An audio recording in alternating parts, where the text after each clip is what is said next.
Another column of armored combat vehicles of the occupying Russian army has been released, attacking the city of Avdiivka, Donetsk province.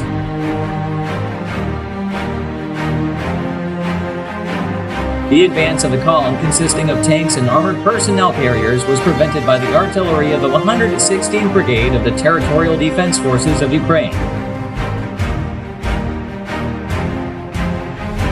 The military equipment belonging to the occupying army was blown up and destroyed by successive artillery strikes. The surviving crew members of the hit vehicles tried to run away from the area.